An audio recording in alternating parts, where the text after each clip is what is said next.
Follow the journey of the Olympic flame as it travels the length and breadth of the UK on the BBC News Channel.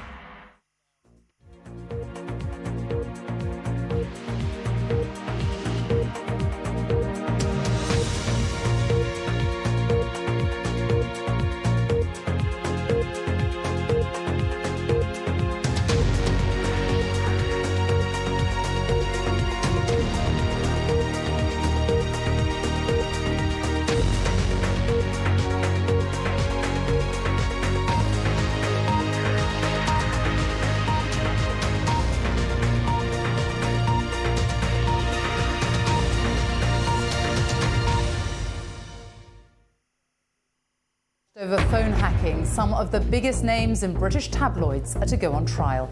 8 people, including Andy Coulson, the Prime Minister's former press chief, and Rebekah Brooks, the former chief executive of News International, face a total of 19 charges.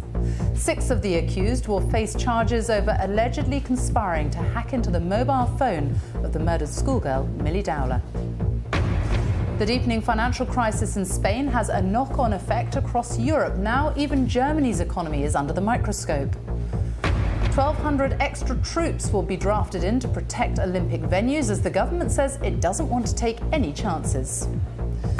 Before the Games have even started, doubts cast over whether triple jumper Philip Sidowu, one of Team GB's big medal hopes, will be fit to compete. First stage is, let's understand the nature of the injury, what treatment he's receiving, and what can then be done. And a job, a stable relationship, your own home, the key to happiness, according to the first National Wellbeing Survey.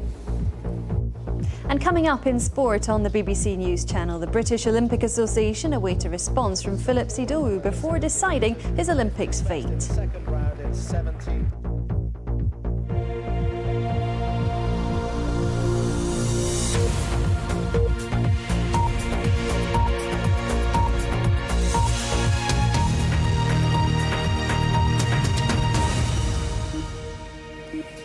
Good afternoon and welcome to the BBC News at 1. Some of the biggest names in British tabloids are to stand trial over phone hacking.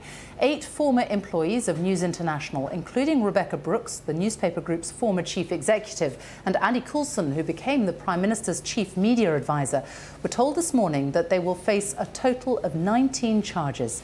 Rebekah Brooks and Andy Coulson, both former News of the World editors, will be charged in connection with accessing the phone messages of the murdered schoolgirl, Millie Dowler. Our Home Affairs correspondent Tom Simons is outside Lewisham Police Station now. Tom.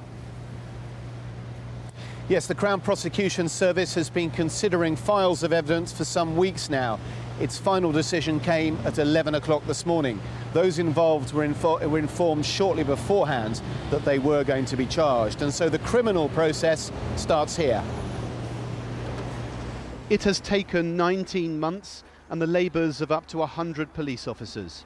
They've raided the homes of reporters, columnists, editors and executives. The affair has dominated the headlines throughout. It sparked a public inquiry.